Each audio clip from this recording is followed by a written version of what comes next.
Hi friends, నెట్ఫ్లిక్స్లో release అయిన I hostage cinema ఎలా ఉందో ఇప్పుడు చూద్దాం. ఆమ్స్టర్డామ్ అనే ఊర్లో యాపిల్ స్టోర్లోకి ఒక ఆగంతకుడు వచ్చి అక్కడ ఒక అతన్ని బందీగా చేసుకుంటాడు. బందీగా చేసుకుని భారీగా డబ్బు పారిపోవడానికి దారి అడుగుతాడు. ఆ బందీగా ఉన్న వ్యక్తి హార్ట్ పేషెంట్. అయితే ఈ యాపిల్ స్టోర్లో కొంతమంది పై ఫ్లోర్లో, కొంతమంది స్టోర్ రూమ్లో ఇరుక్కుపోతారు, బయటికి రాకుండా ఉండిపోతారు.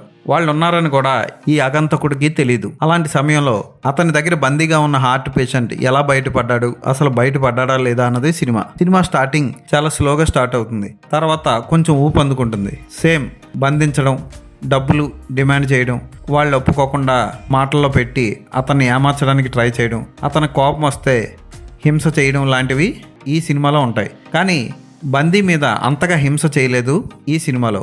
ఈ సినిమాకి మంచి ఫోటోగ్రఫీ, మంచి టెక్నాలజీ, భారీ బడ్జెట్ పెట్టి తీసినా సరే సరైన క్లైమాక్స్ లేకపోవడం పెద్ద మైనస్ పాయింట్. దోపిడీ చేయడానికి వచ్చిన వ్యక్తిగా నటించిన వ్యక్తి బాగా నటించాడు. అలాగే అతని దగ్గర లొంగిపోయిన వ్యక్తి కూడా బాగానే చేశాడు. వాళ్ళిద్దరు పాత్రలకు న్యాయం చేశారు. కొంతమంది స్టోర్ రూమ్లో ఉండిపోయిన వాళ్ళు కూడా బాగానే చేశారు. ఎన్ని బాగున్నా సరైన క్లైమాక్స్ లేదు, ఇదేంటి ఎంత సిల్లీగా అయిపోయింది అన్న ఫీలింగ్ కలుగుతుంది మనకి. ప్రస్తుతానికి ఇది హిందీలోనే లభిస్తుంది, తెలుగు డబ్బింగ్ ఇంకా రిలీజ్ అవ్వలేదు. తమిళ్లో మాత్రం లభిస్తుంది.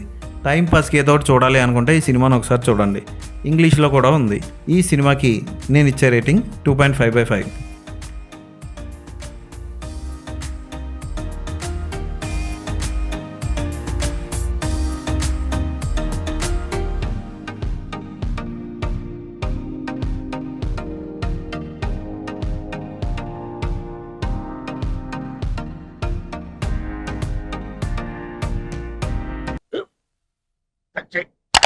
మన స్కూల్ బెంచ్ లాగా ఎంత గట్టిగా ఉందోరా.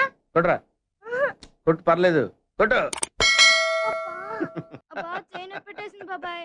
ఆ, నీకు నొప్పి. ఏంటి ఆ, నువ్వు కొడతావా? కమా బిట్ మీ యార్. వద్దు బాబాయ్. వాడిని నేను కొట్టడం లేదమ్మా, వాడినే నన్ను కొట్టమంటున్నాను. ఆ. నువ్వేం కంగారు పడక్కర్లేదు. అడుగుతావేంటి?